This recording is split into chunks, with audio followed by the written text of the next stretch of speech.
ವಿಶೇಷವಾಗಿ ಏನೋ ಒಂದು ವಿಚಿತ್ರ ಅಂದರೆ ಹೊಸದೇನಿಲ್ಲ.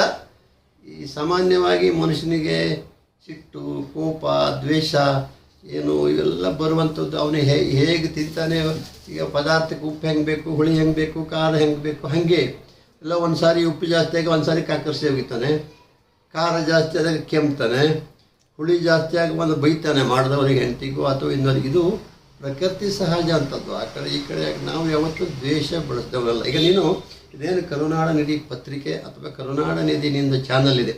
ಈ ಕರುನಾಡ ನಿಧಿ ಒಂದು ಹೆಗ್ಗುರುತಿದು. ನೀನು ಸಾಕಷ್ಟು ಡೈಲಿ ಪತ್ರಿಕೆಯಲ್ಲಿ ಪ್ರಿಂಟ್ ಆದರೆ ಇದನ್ನು ನನಗೆ ಬಹುಮಾನವೋ ಅಥವಾ ಇವತ್ತು ವಿಶೇಷ ದಿನ ಅಂತ ಹೇಳಿದರೆ ಮಿಥುನ ಸಂಕ್ರಮಣ ಮತ್ತು ಇದು ಎಷ್ಟೋ ವರ್ಷಗಳಿಗೊಮ್ಮೆ ಬರುವಂಥ ಇದು ಇವತ್ತು ಈ ಅಮಾವಾಸ್ಯೆ ದಿನ.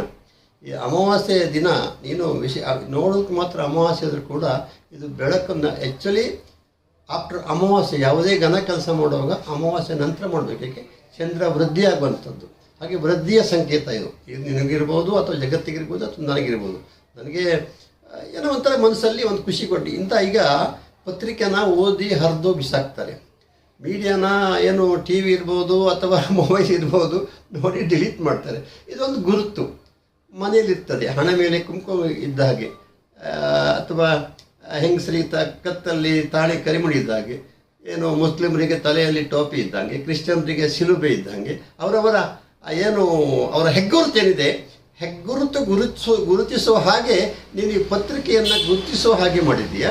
ಇದು ಒಂದು ಒಳ್ಳೆಯ ಕೆಲಸನೇ. ಇದು ನೀನು ನನಗೆ ಖುಷಿ ಆಯ್ತು. ಯಾಕಂದರೆ ನೀನು ಕೊಟ್ಟಿದ್ದಕ್ಕಲ್ಲ, ಇಷ್ಟು ಒಂದು ನಿನಗೆ ನಿನ್ನ ಆಲೋಚನಾ ಶಕ್ತಿ, ಬುದ್ಧಿಶಕ್ತಿ, ಬುದ್ಧಿವಂತಿಕೆ ಅಥವಾ ಕೆಲವೇ ವರ್ಷಗಳಲ್ಲಿ ನೀನು ಕಂಡಂಥ ಏನು ಅನುಭವ ಎಲ್ಲ ಗಾದೆ ಇದೆ, experience is the best teacher ಅಂತ.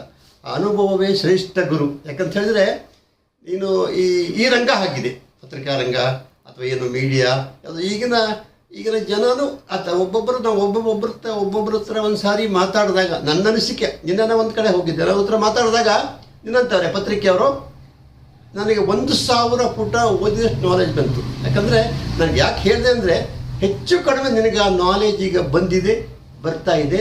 ಹೆದ್ದಾರಿ ಹಿಡಿದಿದೆಯಾ, ಹೆದ್ದಾರಿಯಲ್ಲಿ ಹೋಗ್ತಾ ಇದೆ, ಯಾವುದು ಅಡಚಣೆಗಳಲ್ಲ. ಸಣ್ಣ ಪುಟ್ಟ ದಾರಿ, ಕ್ರಾಸು, ರೋಡು, ಗಲ್ಲಿ ಇವೆಲ್ಲ ತೊಂದರೆಗಿರ್ತವೆ. ಹೆದ್ದಾರಿ ಸೀದಾ ಹೋಗ್ಬೋದು, ಏನು ತೊಂದರೆ, ಸ್ವಲ್ಪ ಹುಷಾರಾಗಿದ್ರೆ ಆಯಿತು ಅಷ್ಟೇ. ಮತ್ತು ಅಡಚಣೆ, ಗಾಳಿ ಬರೋದು, ಮೋಡ ಬರೋದು, ಗ್ರಹಣ ಬರೋದು, ಹುಣ್ಣಿಮೆ ಬರೋದು, ಅಮಾವಾಸ್ಯೆ, ಇದು ಸಹಜ. ಇದಕ್ಕೆ ನಾವು ಹೆದರೋದು ಪ್ರಕೃತಿಯೇ ಆಗಿರುವಾಗ ಸೂರ್ಯ ಭಗವಾನಿಗೆ ಮೋಡ ಬರುತ್ತೆ, ಚಂದ್ರನಿಗೆ ಗ್ರಹಣ ಬರುತ್ತೆ, ಸೂರ್ಯನಿಗೆ ಗ್ರಹಣ ಬರುತ್ತೆ. ಇವೆಲ್ಲ ಪ್ರಕೃತಿ ಸಹಜ. ನಾಡ ನಿಧಿ ಅಂದರೆ ಗಂಟು, ನಿನಗೆ ನಿಧಿ ಮಹಾಲಕ್ಷ್ಮಿ ನಿಧಿ, ದೊಡ್ಡ ನಿಧಿ ಲಕ್ಷ್ಮೀ ಕಟಾಕ್ಷ ಇದೆ ಇರಲಿ. ಸರಸ್ವತಿ ಕಟಾಕ್ಷ ಆಶೀರ್ವಾದ ಅದು ನಿನಗಿದೆ. ಹಾಗಾಗಿ ಇದು ಮುಂದುವರ್ಸ್ಕೊಂಡು ಹೋಗು, ನಿಂಗೆ ಒಳ್ಳೆಯದಾಗುತ್ತೆ. ಖುದಾ ಹಫೀಜ್.